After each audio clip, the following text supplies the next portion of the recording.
Yes.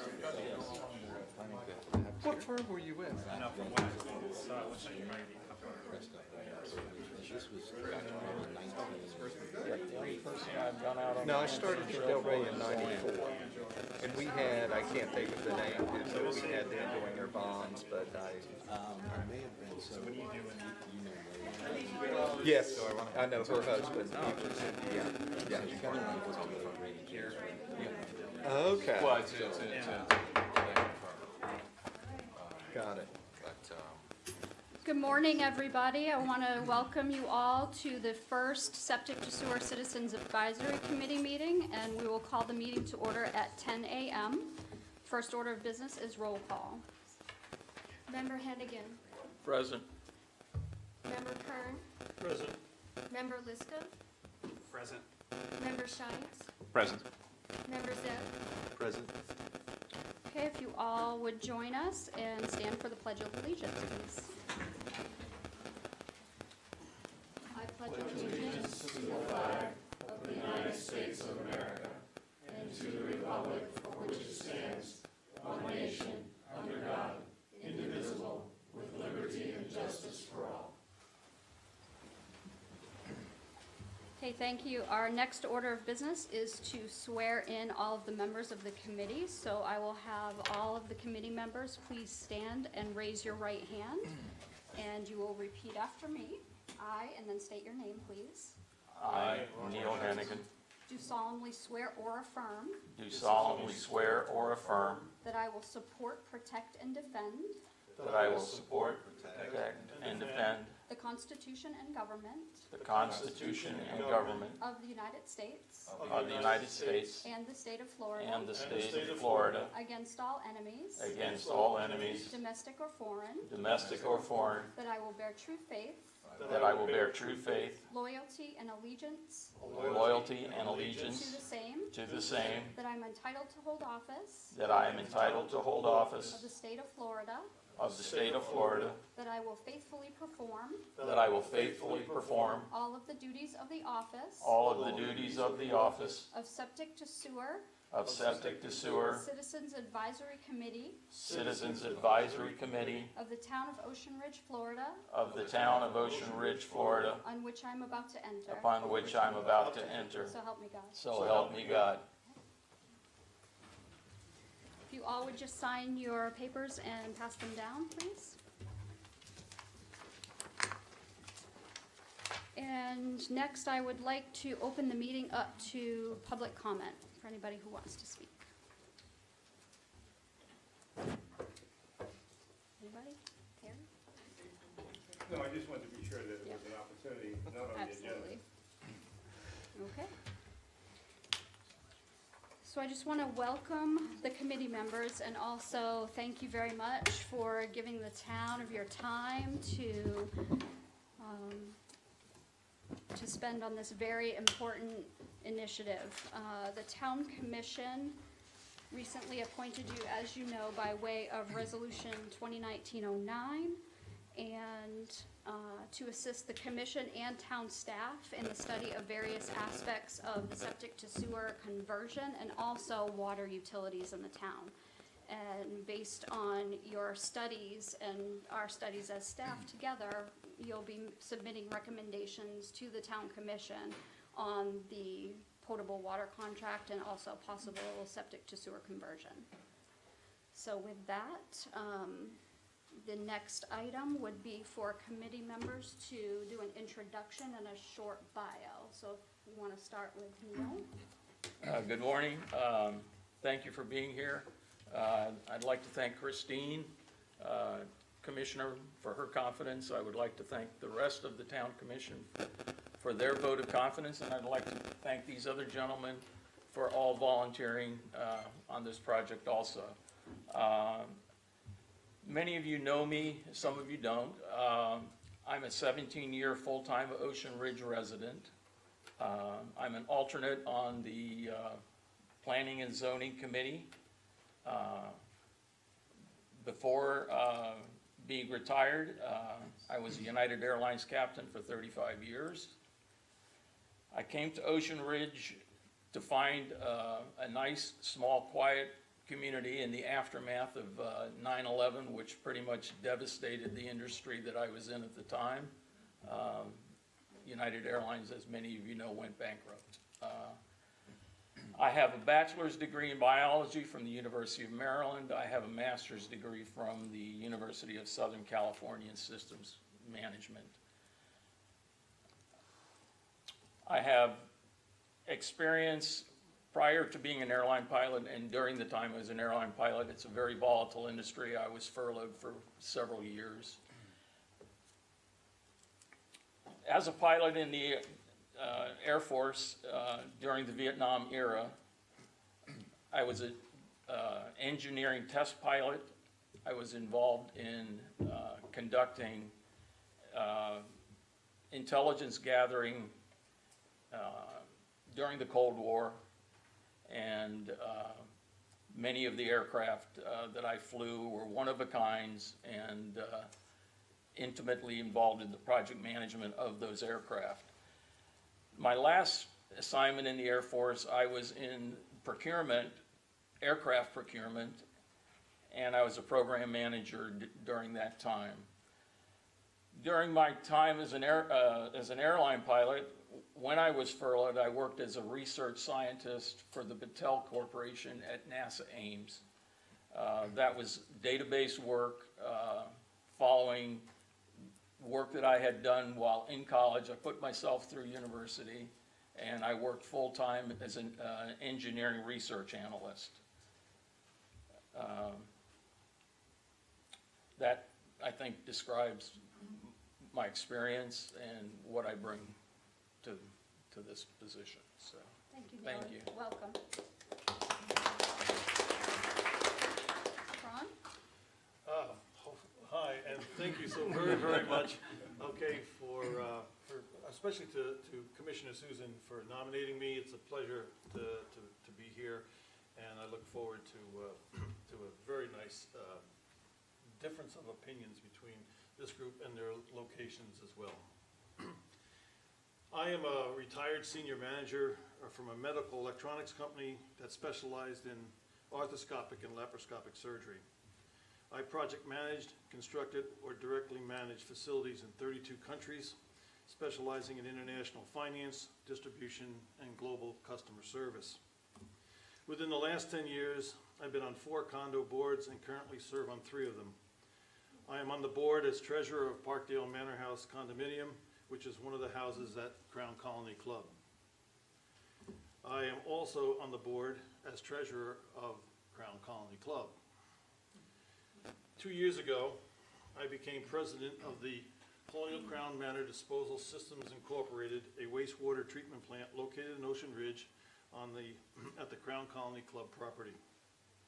I'm a Florida resident and have been so for and owned Parkdale for the last 18 years. I served in the United States Air Force for 4 years in the security services, and in 1968 was deployed to a 1-year tour in Vietnam. I am a 100% disabled veteran. I am educated in mathematics and business. I am married to my beautiful wife Carol for 50 years. Most friends believe that she should be canonized for being with me that long. Right? I have been involved in many civic duties, such as Boy Scouts. I spent 10 years as commissioner of a youth basketball league, organizing coaches and teams, allowing 600 children to play basketball of all ages. I've served in different capacities at several other civic organizations, church, and professional. I have a captain's license, master's level in the United States Coast Guard, and I've taught coastal piloting and celestial navigation courses with the Coast Guard. I've been involved in a conversion in the town of Chelmsford, Massachusetts, 35,000 people from septic to sewer, and was part of that, let's say, streetwise organization. So I have some experience in what's about to happen, and that's me. Thank you. Welcome. John? My name is John Lipscomb. Originally, I'm from St. Louis, Missouri. Thank you, Don, for nominating me, and I'm honored to be on this board. I graduated with a BA from Columbia College, and then I started a business, Invisible Fence Business, and ran that for 25 years and successfully sold it, oh gosh, about 8, 9 years ago. I moved permanently to Ocean Ridge with my wife Adrian, who's in the crowd, about 7 years ago, and we've owned in Ocean Ridge for 9 years. And we could have picked anywhere in the world to live, and we decided to move here. We fell in love with the city right away, its community, its people, and I decided to get involved. I wear a lot of different hats, and I won't go into it all because it's irrelevant, really, except for what I do. I'm at the Villas of Ocean Ridge. I'm on the board of the Villas of Ocean Ridge. I'm also property manager there. So I'm involved with our septic system and Alstock on a daily basis and what that entails. And that's really about it. That's all I got. Thank you, John. Welcome. Good morning, everyone. My name is Roy Shines. For those of you who don't know me, I live in the south end of Ocean Ridge on Dolphin Bend. I want to thank Commissioner Bessler for nominating me for this honor. I hope to serve it well. I originally came from the old world, from the Netherlands, so if you detect an accent, that's why. But I've been in the United States for 30 years. I have my undergrad in business from Europe, and then my master's here in the United States at USC. Married to my lovely wife, Janet, 2 kids, one about to turn 30, which is surreal in its own right, and one who's 27. And in terms of my career, I spend most of it in technology leadership positions at large corporations like AT&T, Cisco Systems, Avaya, and I've started a few and sold a few, and currently I'm managing partner of a consulting company. Thank you. Thank you. Welcome. Good morning, everyone. My name is Arthur Ziv. Thank to Mayor Cos for the appointment and look forward to hopefully adding some value to this process. My wife Mary and I have been in Ocean Ridge for, I think, 17 years. I've been in Florida for 30 years. We 2 children who are both out of the house, finally. Just professionally, it's kind of interesting. For most of my 40-year professional career, I've been on the other side of the dais. This is the first time on this side of the dais, which is kind of different. So I have almost 25 years as a public finance investment banker doing tax-exempt bond issues for cities and counties in Florida. I've done a lot of financings for Palm Beach County, Broward County, Martin County, many of the cities here. One time served as a financial advisor to the state of Florida.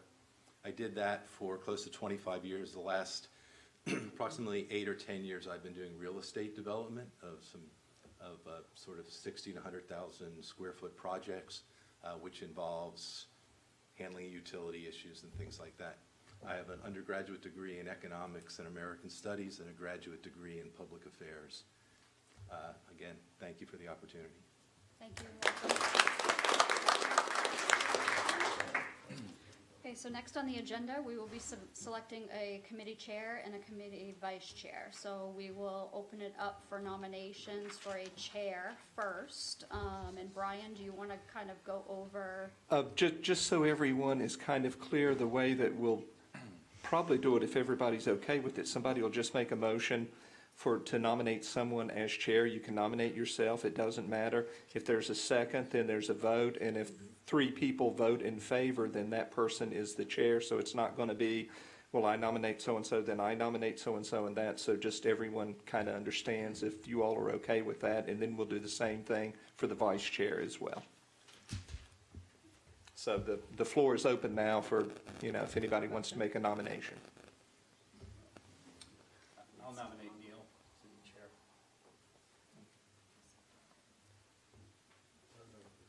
Is there a second? I'll second. Okay. And all in favor? Aye. Okay, so Neil, welcome, and you're our new chair. So Thank you. okay, we'll open it up for vice chair. I nominate Arthur. Okay. Do I have a second? I'll second it. Okay, and all in favor? Aye. Aye. Okay. So now we're going to play a little bit of musical chairs, and the chair will sit in the middle, and then the vice chair will sit in Ron's seat. Thank you. I'm gonna have to redo the- Yes, sir. redo You the- stay where you are. I'm going to stay right here. So Art is gonna be there. Art is gonna be right there. I want to sit next to you anyway. And then Neil in the middle. This is where the photos and stuff, right?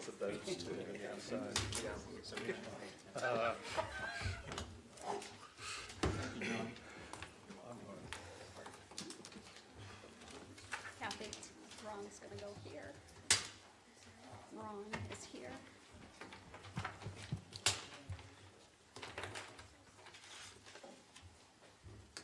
Neil's in the-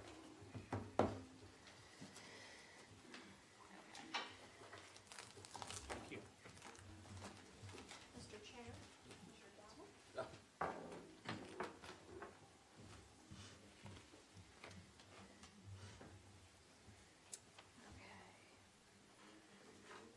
Do we have the city of Boynton Beach here yet? Yes, Oh, before, okay. excuse me, before they start, Mr. Chairman, I'd like to read a little bit of background information and some basically technical facts that bring us to a point and dovetails nicely into Boynton's presentation. Go ahead. Thank you. Approximately 5 years ago, a Crown Colony resident approached the boards of Crown Colony Club, Colonial Ridge, Ocean Manor Yacht Club, and Turtle Beach with the possibility of connecting their wastewater treatment system to Boynton system via an underground force main already in place at Briny Breezes, thus eliminating the need for the 3 treatment plants servicing their communities. This potential infrastructure idea was also presented to Ocean Ridge. The 5 Ocean Ridge commissioners and the 5 condo association presidents signed an agreement encouraging Boynton Utility to formulate such a plan. It was suggested that a representative be appointed to coordinate efforts and to report progress to the 5 communities and the Ocean Ridge town manager. His name was Don Bowden, who began this idea and worked very hard with Boynton to communicate the progress to all parties. 2.5 years ago, I became involved with Don as the Boynton plan was getting more traction and the plan had changed, to a new crossing of the Intracoastal Waterway. Colonial Crown Manor Disposal Systems, Inc., which I am president of, controlled 80% of the units being affected by this change, and Don required a board member for support. On October 4th, 2018, Boynton Utility conducted a workshop for the town commissioners detailing the initial plan, which was in our package. The town asked the utility to develop a plan that included all of Ocean Ridge, just not the condos south of Woolbright, and that's what you're about to hear next.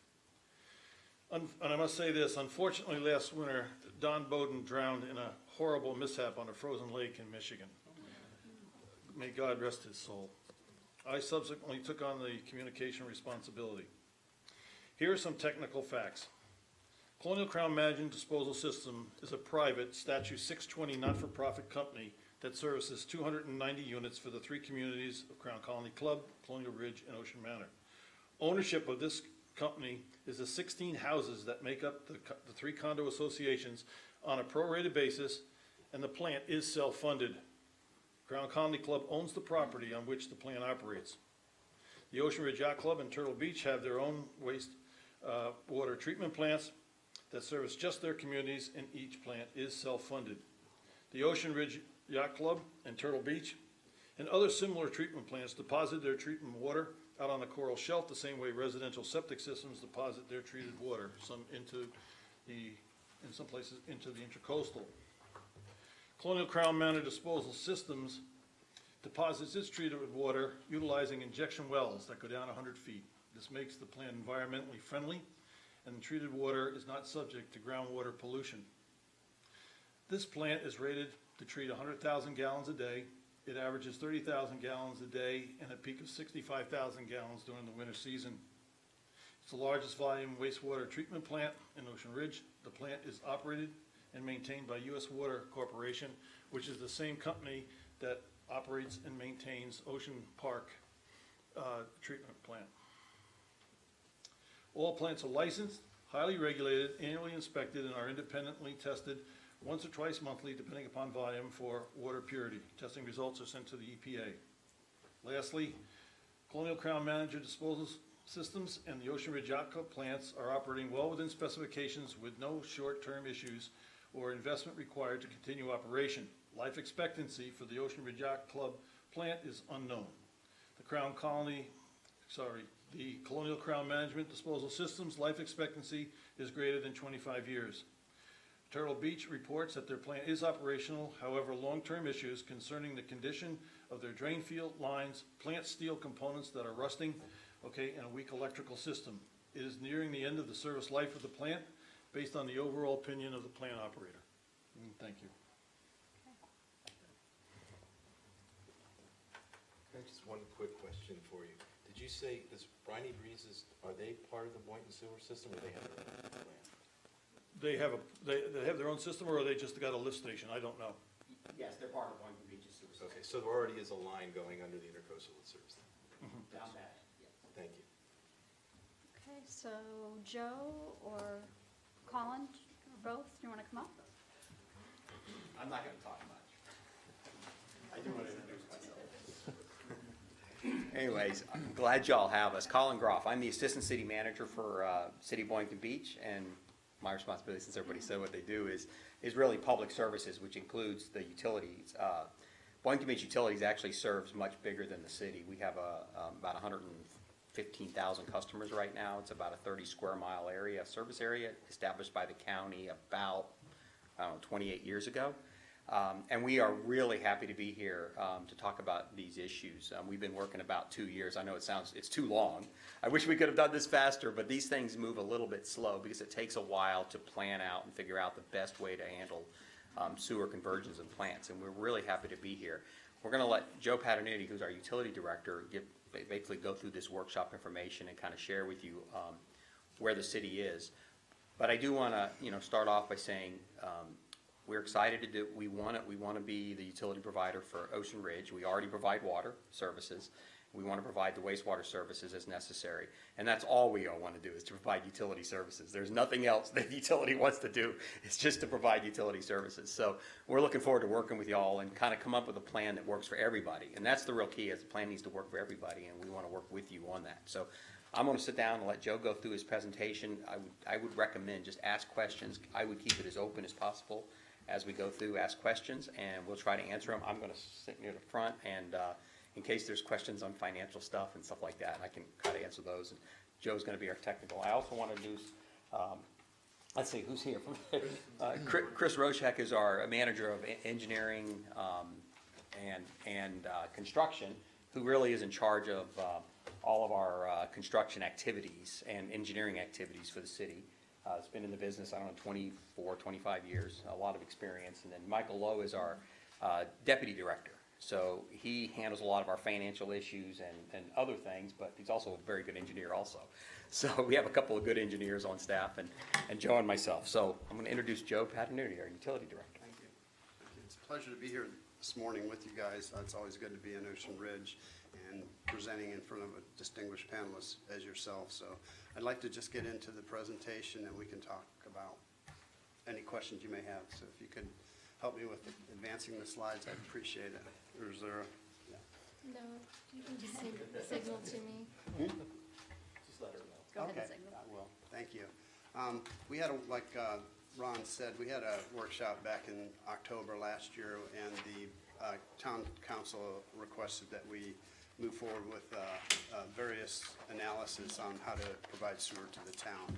So what we had is three different options. One was providing sewer to the 5 condominiums that Ron was discussing on the south part of the island, south of Wilbright Road, the remainder of the town, and then other requests incorporated serving the town hall and Wellington Arms condominiums, which is just north of here with our Oceanfront Park wastewater facility. So what we did was we prepared concept designs for those options. We do have an existing agreement with the town to provide water services that's expiring in 2020, so we need to get with the town to develop a new agreement. What we're hoping to do is to take over the operations and maintenance of the water system, the lines. Right now, the town owns the pipes. We own the water and we own the meters, but we don't have any control of the quality as it goes through the town, so we'd like to maintain that continuity to, it's a best practice. So we're gonna try and modify that agreement to do that and present that to the town. Also, we're gonna try to determine whether or not wastewater is part of that agreement. Yes, sir? Is that the chain of custody issue that you mentioned? That's correct, yes. So maybe you could elaborate and explain that to everybody. Right. Basically, we develop water and treat water to the standard, that regulatory standards, the quality of the water. So once it leaves our distribution system and heads into the town of Ocean Ridge distribution system, we don't have any chain of custody for that water until it reaches the meter, which we own, and we serve the town by collecting water rates and taxes and such for the water system. So that's kind of where we're at right now. We have a gap in our water. And then what problems does that present, like with EPA or regulation type thing? You want to help me with that one? Yeah. So This was I'm not arguing, I just No, want to no, understand so the facts. one of I our, want to get the good right. answer here. So about 5 years ago, when I came to the city, we started looking at this, and one of the issues there is the town maintains the lines fine. There's not an issue with the lines being maintained. It's really an issue of, right now, it's fairly difficult when there's a line break. Generally, the town doesn't have a utility department, so they bring in a contractor, it takes some time. Generally, the city winds up coming in and doing the work anyways, and doing the work on the lines. There are gonna need to be some upgrades, although, and I think the engineers planned some upgrades to the water system, so we do know there's some upgrades coming. The whole key is if there's a problem with the line and we don't control the line, we have a very difficult time dealing with our regulatory agents. Is it legal what we have? Yes, it's legal, but it's not best practices, and that's what Joe was trying to say is, it's not the best practice to not control the water from the point of creation to the point of distribution to the customer. Because if there is a problem on either side, doesn't matter who causes it, if there's a problem, it's hard to, who takes care of what, who takes the responsibility. And we really feel like, I understand why it's that way now. There was a very good reason at the time. I think that reason has gone away, and it really was cost. And I think that cost reason has gone away with some of the new policies the city's put in place for utilities. We're trying to treat our utility as an independent agency, and we've taken away, one of the biggest issues was the surcharge, because there's an extra surcharge if you're outside the city limits. We've removed that from anybody who's in another municipality. So if you're already in a city, you would not pay the 25%. Y'all right now aren't paying it because we made this agreement that you own the lines and you don't have to pay it. With the new system in place, we could own the lines and you still wouldn't pay it. So I think it's that's why we want to work through that when we do rework the interlocal agreement, which we need to do anyways. So we might as well, let's tackle it all at the same time and get it solved. So that's our suggestion. Of course, we can't demand it, we're just suggesting it, but that's the real reason why, is so we can control the whole system from beginning to end. Thank you, Colin, appreciate that. So first of all, we're going to, the town asked us to look at the 5 condos, and those are listed here on the slide to provide service to those units. And then the second one would be the town hall in Wellington Arms. And we've developed concept plans for those 3 options, those 3 categories with 2 options each. Gravity system and a vacuum system for each of those. Just 1 second. Sure. Just as housekeeping, some of the data that you have, I know you have approximate there, but the Ocean Manor has 20 units, the Turtle Beach has 26, and Crown Colony has 148. There's 366 total. Thank you. Ron, could you do that, those numbers again, please? One Sure, for Ocean sure. Manor. The yacht club in Colonial Ridge are correct. Ocean Manor has 20 units, Turtle Beach has 26, and Crown Colony has 148. It's 366, Thank you. and they're all condo units. If I could ask one question. Absolutely. You said there's 3 options. The first one is the condo south. Yeah, there's 3 categories we looked at. The condos south, the 5 condos, which Ron's heavily involved in, and then the remainder of the town serving the residential and the HOAs throughout the town. The And then- entire town. The entire town, that's And the correct. third- and then- And then the third option would be utilizing our beachfront plant here to serve the town hall in Wellington Arms is what we're tasked to do. Okay. So we're going to present that information to you today. This kind of summarizes what Colin was talking about, this slide here. So if we can move to the next one, please. Thank you. Let's see, today, we're gonna, like I said, we're gonna talk about these three categories and two options each. We've developed concept plans and cost estimates for these three options, or these three categories. Next one, please. Thank you. The gravity pumping system utilizes the existing collection system. This is for the 5 condos. The gravity system will remain in place that collects the wastewater from the condominiums and from these areas and delivers it to the package plants or the pumping stations. At that point, the city is looking at replacing the package plants with a refurbished or a new pumping station that will collect the wastewater and send it to the master pumping station that is planned at Crown Colony. This is a concept plan, thank you. This shows the existing layout of the proposed plan, which shows in light blue abandoning the package plants, as well as utilizing the pumping stations that are at those package plants to lift it from the gravity system up to the package plants and convert that into a pumping station, refurbished, send it to Crown Colony. And currently we have a contract with a contractor to do the intercoastal crossing. So that's kind of in the planning stages, and we have a contract to do that. So we've updated the cost of this option based on the actual cost that we're getting for the pumping station. Go ahead, Ron. Yeah, if I may, let's just first talk about your first point here. I have a question on this. The gravity system leading to the existing package plants will remain in place. That means that the responsibility for the internal, in the condos, the internal sewage pipes belong to the association, or is that something that you would be willing to take over as part of the whole infrastructure change? Yeah, the utility would take over those pipes as long as there's an easement and we could get to those for maintenance. Some of the internal ones that are really close to the condominiums may be tight to get to, but we'll have to delineate a certain portion where we would take over the gravity system leading to the package plants. So the concept would be is that the condo association's responsibility would be from the unit through the lateral to the main line going around That's correct. wherever it goes through until it reaches the force main. Well, what I was saying earlier is that you have a certain collection system within your condo development. Let's take Crown Colony for an example. There's gravity pipes leading from all the condo buildings to the package plant. Those lines have been refurbished by Crown Colony, I believe. Not yet, but it has across the street at Colonial Ridge. Crown Colony is scheduled for the first quarter of 2020. If those pipes are in good condition, we'll take over those pipes leading to the package plant. Can you please use the mic more, sir? Sure. Thank you. The second question that has to do with this, and this is there an alternative, okay, to the master pumping station at Crown Colony? We have not evaluated any alternatives to that location. Right now, there's a package plant there that we intended to remove and replace with just the existing pumping station that's there. You would be building a new one, I take it.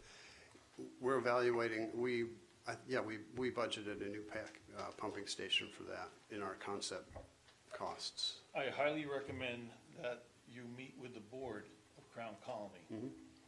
Okay, because this is on private property, and it's going to take some convincing, or basically, from the president's point of view, what's in it for me, since everything that you're about to do for all south of Woolbright, all the way from the ocean, all the way over, especially when you connect up the other residential places, will all go through that Crown Colony property. And that's not trivial, because I've estimated that somewhere between 80,000 and 160,000 gallons a day, depending upon the season. That's a fairly large amount of sewage traveling across the intercoastal. I would think that Crown Colony would want to know a lot more about the size, what you expect for easement rights, its exact location, and whatever disruption it may do in the construction and the maintenance of that. I happen to know that they are very sensitive to that. Okay. And I'm wearing a different hat right now, okay? I am on the board of Crown Colony. Right. So it's not like Right. I'm just telling you the feeling, okay? We'd be That right happy to now, meet. it's not a done deal, and it appears that that's on the critical path, okay, of this You're happening. absolutely right, yeah. We'll have to meet with them. We will be removing that package plant right there as well as part of this project. But we will definitely meet with them and explain those. I'm glad to hear that, but the crossover to that, Right. now I put on the third hat. I'm very interested, okay, in how you do that so that we don't disrupt service, okay, to the 290 people. That's Okay, correct. that depend upon it at that rate I just mentioned to you. Correct. All right, we'll definitely meet with them and work that out. The second option, moving on, is a vacuum collection system. The same scenario where the existing collection system from the condos will go into a high volume tank and then be utilized by a central vacuum pumping station at Crown Colony to collect that, to create the vacuum in the pipelines to collect that water from the high volume tank that is located at each of the developments. And I think if we can move to the next slide, it will show you a concept there. It's similar to the pumping station, but you're having separate high volume vacuum tanks at each of at the yacht club at Turtle Beach, and then one at the whatever that development is. Ocean Manor? Ocean Manor, yes, sir. So those will all go to right through the Crown Colony development as well. So we'll have to make sure they're on board with that before we move forward with that concept. So if you want to move to the next slide, we'll talk about That's a some good of the. idea. You should move off of that one quickly. Right. I'd We're like to looking go at the back to different. it. Huh? I'd Sure, like to go back to it. absolutely. Piggybacking on one of Ron's concerns, how big are these vacuum pumping stations? Big as a garbage can, big as a truck? I'll show you later. Because- There's a different slide here later on that shows kind of what the concept is for a vacuum system, and I can show you that when we go to the entire town I mean, concept. I know there's somewhat of a schematic, but I'm trying to figure out what the footprint of these things are that you're proposing here, and then they're gonna be all over town. No, No, they're not. Well, once we get into the next, Let me just, the proposal that they originally made for the vacuum flow system at Crown Colony, that building was 31 feet by 35 feet by 25 feet height and depth. This is a big building, because the pumps that are required to pull that much sewage, okay, and then into a tank, and then eventually pump it across the intracoastal is a substantial building. I would be surprised if they could provide a situation where Crown Colony would accept that size building, okay, on its property, especially where they want to come up with the pipe. It's just not enough room. So it's a big building. Am I correct on the numbers? I think we need to finalize those numbers. Those are just preliminary numbers, concept drawing numbers. But yes, yeah, you are correct. It is a substantial structure. It has a vacuum tank in it, and it has vacuum pumps to create the negative pressure. I just think we need more information on footprint and scale of some of these objects that we're talking about sticking Okay. willy-nilly here and there, so. Right. Thank you. Sure. From what I'm seeing, I mean, this is the cost. I mean, the cost of the gravity system is about $2 million, and the cost of the vacuum system is a little over $3 million. So this is the cost per unit based on the distribution of flow that each development sends through the system. So this is kind of the way it broke down, cost per unit. Turtle Beach, by the way, has this slide, and they fired off 70 or 80 emails to me telling me that they don't understand why they're paying twice as much as everybody else. Okay, well, they're the farthest away from Crown Colonies, and that would be a portion of their costs would be their collection system, their transmission system to get the wastewater to the master pump station or vacuum system at Crown Colony. Plus, they only have 28 units to share that cost. Sure. Crown Colony has 160 Well, units or whatever, plus or minus. So the more units you have, you can distribute the cost a little bit more. Allow me to try to understand the costing concept. If we started over at Riverwalk and we went east to the Crown Colony pumping station and then fanned out from there, how did you arrange who's paying for what, and then what's the end point of the 2 million? First of all, how are these calculations, is that one big happy $2 million family, Or is that done in sections, okay, depending upon who the The way owner we, is? the way we distributed the cost or developed these costs per unit would be, we took the improvements that are needed for each condo development, whether it be a refurbished pump station, dismantling their existing package plant. Those are strictly costs for each condo development. The shared cost would be the master pumping station cost to pump it across the intercoastal, the force main that leads to our system.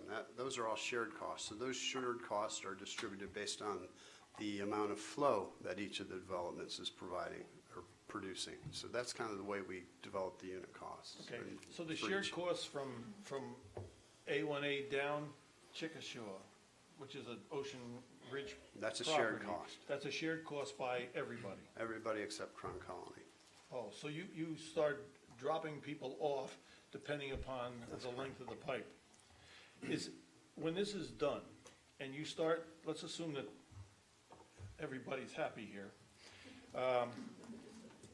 They're skeptical. This is conceptual costs.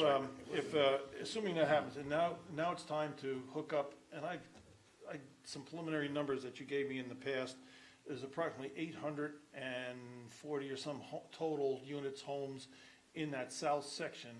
So that means that an additional 420 some units on top of the 366. Who is paying, how is this cost going to be for the remaining part of the south side, south of Woolbury? Yeah, that's a financial question, so I'm going to answer that. That's a great question. So typically the way you expand sewer is the customers that are needing it right now pay their fair share to do that expansion. If you're going to expand to the rest of the 440 units, 450 units around, there's additional cost for those to do that. You know, that's not just, they don't just connect. There's going to be cost to run pipe, to run all that. But there are some shared costs in that. There's a couple different ways to do it. And this is why we need to sit down and we're going to negotiate all these, figure out what's the best. Again, we want the best cost to everybody.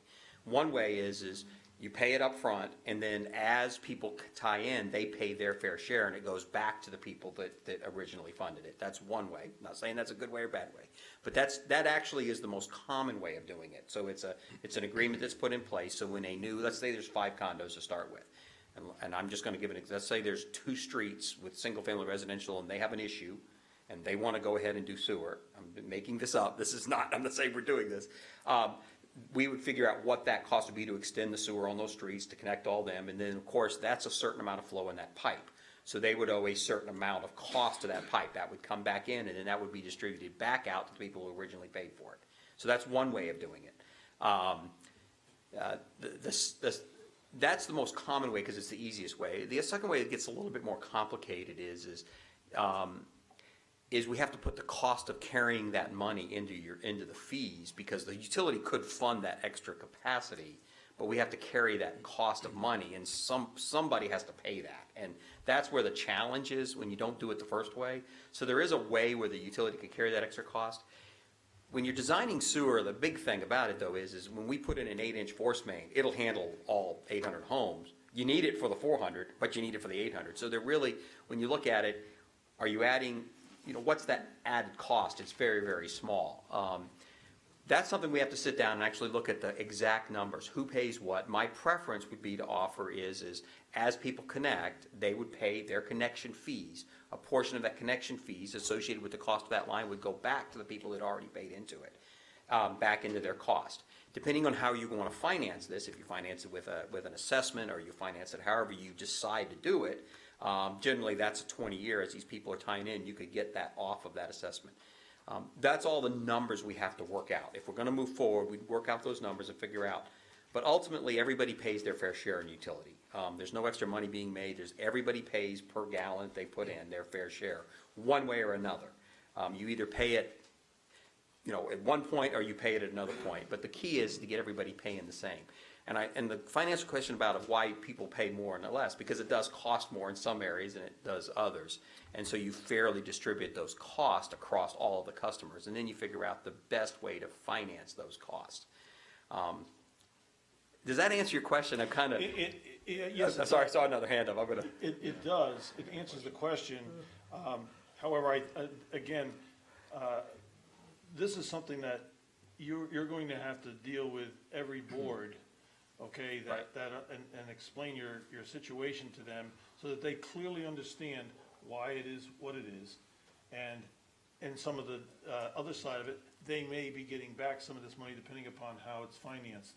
And I would encourage you to do that relatively quickly. Well, and I do, and then I'll answer your question, but just as an example, the cost for that pipe, that shared pipe for it may be something like, per house, something like a half a cent per foot is maybe what that shared cost is. So when you start adding customers, it is a very small amount of money. So it's not, when you put it into the big picture of it, yes, you have to get rebates back, but it's not millions of dollars of rebates. It's a portion of that cost of that pipe.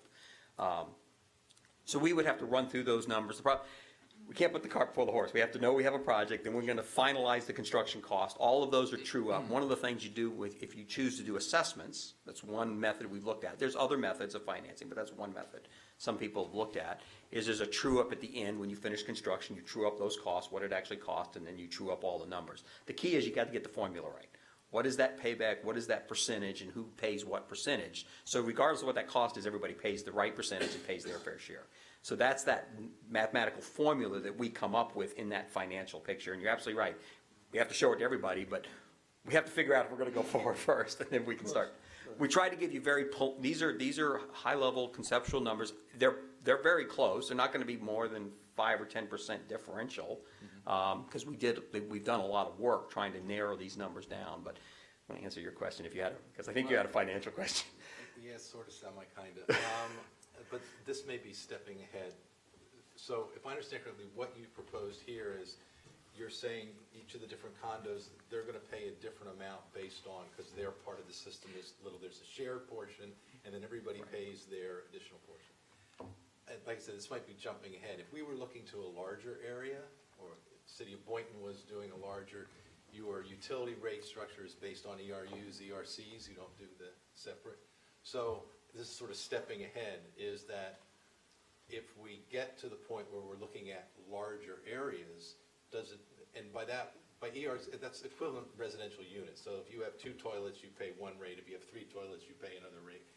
But you look at it as a system and you say, I can't get my service if they don't get their service. We're all part of the same. So instead of trying to allocate, oh, this is the cost to run the line to you, and this is the cost to run the line to you, we've got a total of, $15 million for the project, and we have, I don't know how many, you may know what the ERCs are in this community, and then you just divide it by that. And so it's fair, and you get rid of the question of, oh, wait, why am I paying double somebody else, because you view it as a system? So that is the third way that there's another way of doing this. See, the way we're approaching here, this is with the 5 condominiums approaching us. And so we're doing it kind of as a public-private partnership with those condominiums. Right. When if the town steps in and wants to do it as the town, which is a different picture, that's one of the ways the town can do it. They can do it as an assessment across all properties as they connect, and then you would do it a little. Not as they connect. Or upfront. You're hooked today. Yeah, if once it's available, right. So, and that would be based on ERCs. You're absolutely right. That's another way to do it. It's a different financing mechanism. It's a different way you calculate it. You still calculate the cost of the project. You figure out how many ERCs, and you figure out what that connection cost is per. Been on vacation for a week, and I just got back, so I'm not getting my mouth to work with my brain. But making sure those ERCs match up with the cost, and then you're absolutely right. That's actually a very simple way to do it, but the town would do it as a whole. Right. And we would work with them in the interlocal agreement to do it as a You could whole. do it with the condos, but then they would fight each other, the ones with the low end. Right, that's why we chose this method. This methodology is everybody pays their fair share Right. with these individuals. If you look at a big, so for an example, if we wanted to take, and this example, we're not saying we're doing this, but example, we want to take the north end, and we say, okay, we want to provide sewer for the whole thing. We would say, okay, here's the cost. It's $20 million. The sewer's put in, and everybody's going to pay per ERC $4,000 per ERC, or $6,000 per ERC. And they start paying that in assessment. It goes on their tax bill, and they just pay an assessment, and the sewer is available. So that is another way to do it, which is a lot of communities do it that way. And it does work well, and it does it spreads the cost more, so overall the cost could go down, could go up. Typical sewer conversions in the state of Florida is about $20,000 per residential unit. So what we're looking at now from the county is much less than that, because there's some existing infrastructure in place we're able to use. So we just looked at a project on the west side of our utility area that's on septic tanks, and it was a county assessment program, and it was about $20,000 per home to do sewer, and that's because there was no infrastructure. Here with the condos and a lot of the condominiums and the HOAs, we feel like there's enough infrastructure there. It does lower some of the cost. Where you have a road with single-family residential and there's no infrastructure in place, it's going to be a little bit more expensive. There's nothing you can do about it. You have to build the system, and it just costs a little bit more money. Is it needed? That's for the town to decide. We're not here forcing it. We're saying we're going to offer the services to where it fits the best, and then do the best financial system. And there's a couple different ways. And you brought up one, and there's another one. So there's a two different ways. So, you know, because I'm the simpleton at the bench, I want to test my own understanding of what you just said. So, since there's not just condo folks and Right. well, there's a lot of homeowners here as well. As you add the town, am I to understand that based on the ERC calculations and et cetera, that's a shared cost, and it doesn't matter whether you're the last house in town or first house in town, it's the same connection charge? Is that what I'm hearing? That's one way you can do it if you do the whole town. You could do the same connection charge across the board, so everybody pays the same assessment, whether they're first or last in. And the key is when do you start paying that? You know, Lisa knows, Lisa's done a lot of that kind of work, setting these up. It depends on how the town chooses to do that financing and chooses to. Of course, we'll work with them. I mean, we've got some experience doing this too. Choosing when those payments start. A lot of communities will say, we're going to build it and your payment starts immediately. You don't want to hook up. You don't hook up, but you're still making payments because it's available to you. Right. I did a huge project in the city of Cape Coral, starting 20 years ago, where 300,000 lots we were sewering over a 10-year period. And as soon as that sewer's in front of that lot, you started paying your assessment. So yeah, that was even. Every lot paid the same. Whether you were 30 miles from the sewer plant or you were 2 miles from the sewer Good. plant. It was spread across that as that phase was finished. Great, thank you. And I just want to point out is that the water, wherever you live, the water bill you pay, your sewer bill was based on that concept, was based on everybody pays the same. It doesn't matter whether you're next to the plant or 30 miles away. Yeah, a nonprofit utility is based on everybody pays their fair share for what they use. And because it's a nonprofit organization, and it's just to try to provide services. And because you're doing it, you're doing a bigger picture, you can actually provide those services less costly to everybody, because you're spreading over the base cost over more people. If you hook up the entire town at one time, would that significantly bring down the price per unit? That's a very good question. That's why I gave you the example out west. It could go up. We have some numbers in the slideshow later on, and we can talk about that. There is some options. My recommendation would be not to try to do the whole town at once, but to do it in phases. If the town is interested in doing it over I'm just going to throw out a number, 10-year period. We would say, let's break it down in phases, because not all the areas need it right now. And so if you have working systems, why? Well, if you have everybody here on site and. But as you go by a site, you probably should do it. A bad way to do it is a patchwork, because, then you're going to come back and you're going to have to come back and reopen streets and reopen things. So, our recommendation, if the town wanted to move forward, we come up with a 10 or 20 or 15-year plan, whatever that time period makes sense. It has to make sense to everybody. And you do it in phases, and as that phase is finished, then it's available to you. It wouldn't be better to go through all the misery of one time? It could be. You can do it that way. This is not that big of an area that you could build it all at one time, and it wouldn't be, from a construction standpoint, it would be very disruptive for about a year and a half, but then it would be done. Anyway, It would be, and a lot of it too depends on the type of systems that you put in. If you look at these numbers for we'll go back to the 5 condos, the gravity system's definitely the more cost-effective, but that's because they already have a lot of gravity in the ground and that we would be taking over. They have pump stations that are there that can be reutilized. Going with the gravity, it's almost invisible because they're underground. It's almost an invisible system where there actually be property gains on some of these condo associations. Yes, they have to agree. Everybody has to agree that because we are going to need an easement through, I think it's Crown Colony. Which one? Yes. Yeah, Crown Colony for an 8-inch or 10-inch, and we look for 10-inch or 8-inch. 8-inch pipe, which is that big a pipe. We do need an easement through there for that pipe. that all of the south area would go through, and eventually we're gonna need a pipe on the north end, which is basically right here. You know, that's right, pretty much where it would go through, is right here, and tying to a pump station on the other side. So we do need those. But, you know, like I said, it really depends on how you want to approach it. Most likely for the whole town, it's going to be a combination of types of systems. Because in some places, you're going to want to put in gravity, in some places vacuum. Now, vacuum is still gravity for the homeowner. Why? What's the difference? I mean, what's Well, because with vacuum, it's much smaller pipe, it's 2 to 3 inch pipe. Right. It's shallower, it's only 3 feet, 3.5 feet deep. You're not having to keep a slope on the gravity line. So you can go much shallower, it's much smaller. But it's more expensive significantly. Well, depending on where you are. But on your price. So we did a project yeah, for the entire town, it may not be. Yeah, for this particular setup, because there's a lot of infrastructure already in place, the gravity is less expensive. We did Point of Vedra. Everybody know where Point of Vedra is, Florida?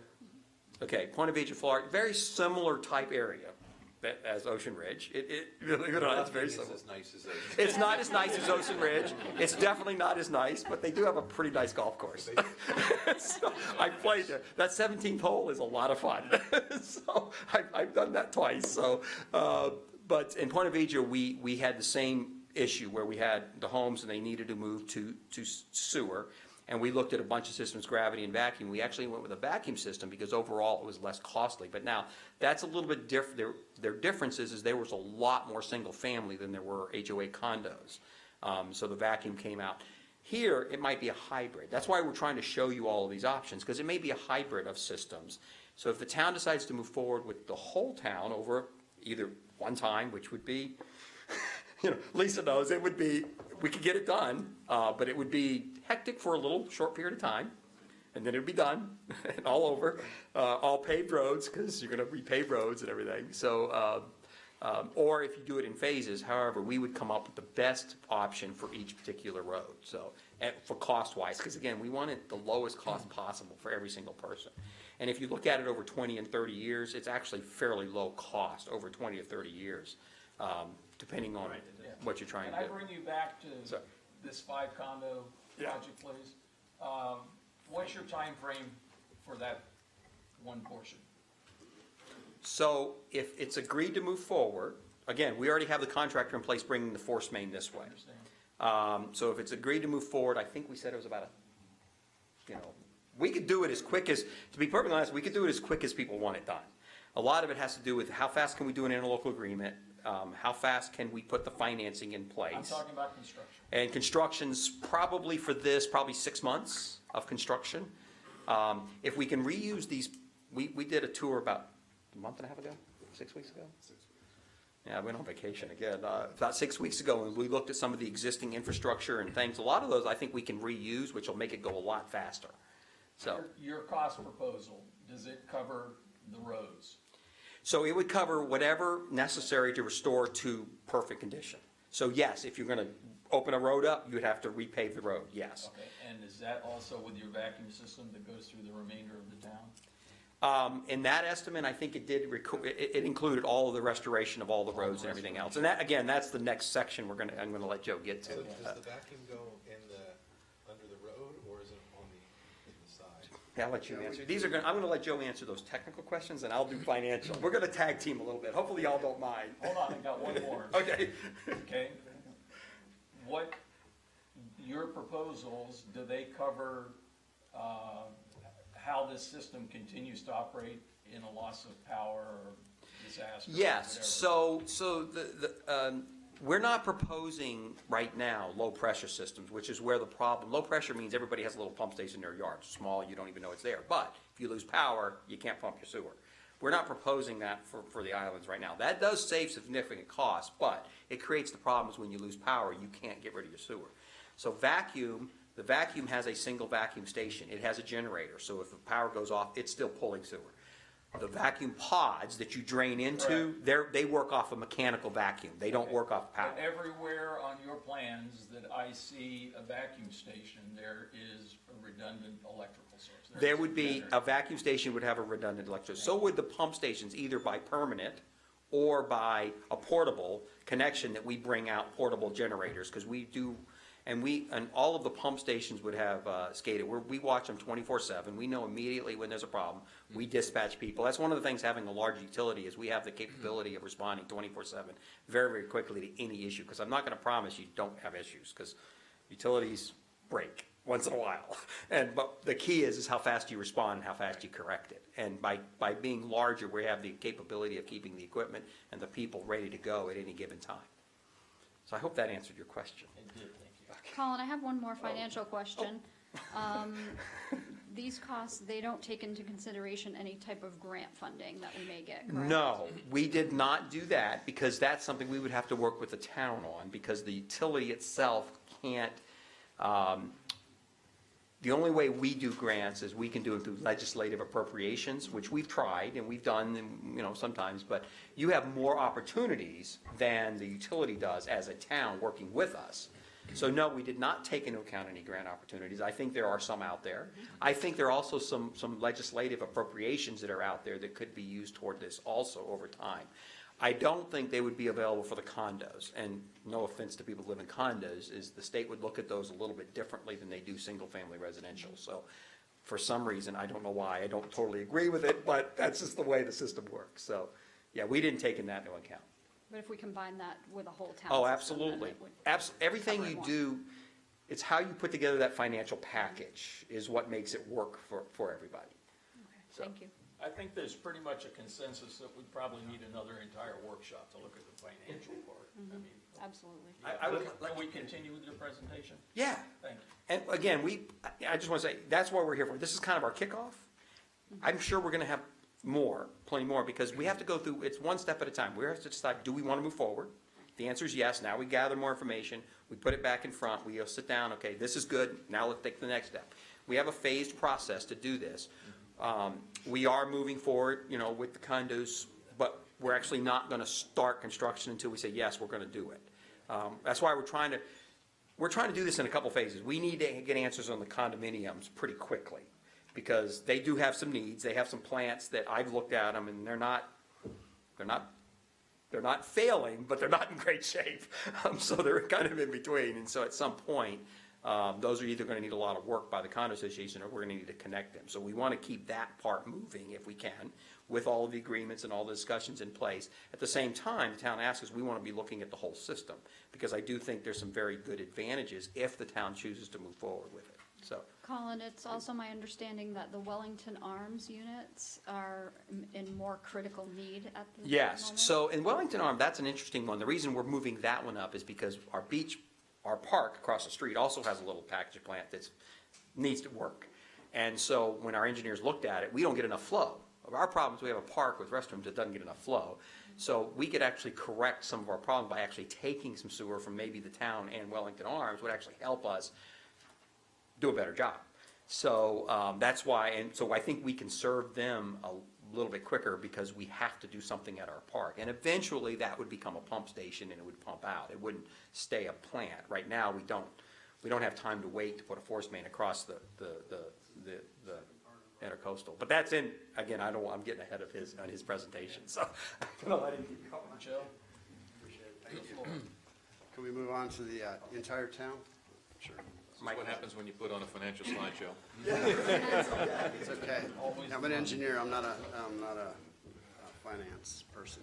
So this is the northern portion of the town. It shows some of the single-family and the multifamily condominium units. So we're looking at a combination of HOAs as well as residential for this next part of our presentation, please. We looked at the gravity system and a vacuum system for the entire town, north of Ocean Ridge and south of Ocean Ridge, south of Woolbright, pardon me. So you can see on this sketch, we have various lift stations within the neighborhoods. It's shown on the red dots on the left-hand side of your screen. And then the vacuum system is pretty much a central collection system without pumping stations throughout the neighborhoods. Next, please. Again, the condo gravity systems will remain in place. We'll collect using pumping stations to pump to let's see, where are we pumping to? Condos to the Woolbright Road and pump flow to across the intercoastal to our system on the mainland. We also looked at pumping this, wait a minute, this is a master pumping station that would cross the intercoastal and go to our system on the mainland. And this is, the next slide will show you additional. We came up with 25 pumping stations, 12 in the neighborhoods, 12 for the condos, and then one of the master station. We're looking at putting that at the oceanfront park to take care of the northern part of the town. The southern part of the town will still remain at Crown Colony through the gravity system. And then the lot owners would be responsible for abandoning their septic systems.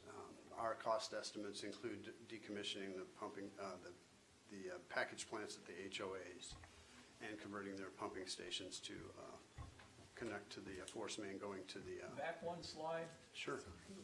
I missed something. last bullet. Sorry.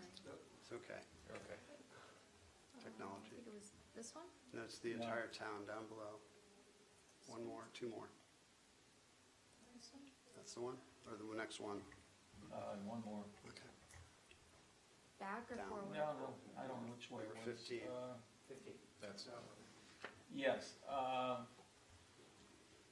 not debating the dollar figure, but is that Boynton Utility providing a common contractor to do all the connections?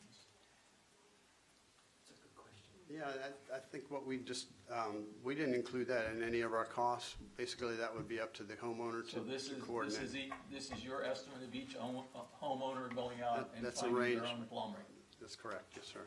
And also, I've done projects like this before where the utility did provide a common contractor. So if that's something, it's a different, the utility contractor has to be different. This has to be done by a plumber, basically, a licensed Understand. plumber. So we're doing a project right now in Boynton Beach where we actually, it's a master plumber doing all of the connections for the homeowners. So that can be an option that we can actually throw in there. Could So you provide that cost for us? yeah, and it's gonna be in that $1,200 to $2,500 range. That's the cost range. We would bid it and get a cost, and there would probably be like 3 tiers or 4 tiers, depending on whether your septic tank was in the back or the front. If you could cost that and give us a structural outline. Yeah, we can look at that, because that is another way to do it. You can put that into the assessment cost. So, and I've done that before, so. Thank you, Colin. Does that answer your question? Move on, please. This is a concept of the gravity system. It shows the force main and the gravity lines on Ocean Drive with the master pump station pumping across to the intercoastal. And it shows the red squares there are the various pumping stations within the neighborhood pumping to the master. Joe, how do you determine where to put them? Is there just an optimal distance, or? We had a consultant looking at that, and basically, you can only go so far with a gravity line before it gets too deep, and then that's when you have to put a lift station to lift the flow up and get it into the pressure system. Got it. Great. Would that happen south of town too, for the homes That's east of A1A? That's correct. I don't have a concept drawing of that in my presentation, but yes, that would be the same concept for sure. All right, we did the same thing with the vacuum system. I think the next slide or two shows the vacuum pit at the home, which goes through a vacuum line to the central vacuum pumping station located at Oceanfront Park or various locations within the city. I think our estimate showed 2 vacuum pumping stations for the north portion, and then we'd have one at the condos if we went that route with the condos. So this shows the basic layout of how the vacuum system works. So we intend to serve 2 homes with 1 vacuum pit, a shared vacuum pit, to reduce the flow. I think I've seen places like I did a project in Key Largo where we had the same layout with the two lots per vacuum tank. 2 lots. Does that create an issue in terms of if there's a breakage in the line, or? It doesn't really. I mean, if there's an issue at the vacuum tank, it affects 2 lots basically, but there's a trade-off where it costs more to put 1 individual per lot. So I think 2 works very well in my experience. This is a concept plan of the vacuum system. Basically, you don't have a lot of pumping stations within the neighborhoods. The central vacuum tank will be able to provide the flow getting to the central vacuum system. These are the costs that we developed currently for and here you see the vacuum system is more economical because you don't have the number of pumping stations within the neighborhoods, and it's more economical. I wanted to point out, go ahead, no, go ahead. When you say remainder of town, is this all single-family homes? This is Does this include the single-family homes south of Woolbright? yes, 11 condos north of Woolbright. and the condos north of Right, Woolbright but as it well. includes the single-family homes. So you basically say, here's the cost for those buying Exactly. the condos, and this is for everything else, condos north, all single-family. That's correct. Okay. And these, like I said, these are preliminary numbers right now, so, we have to get in detailed design, and these numbers may come down. So. And then we have the third concept that we wanted to share with you, the Wellington Arms and the Ocean Ridge Town Hall.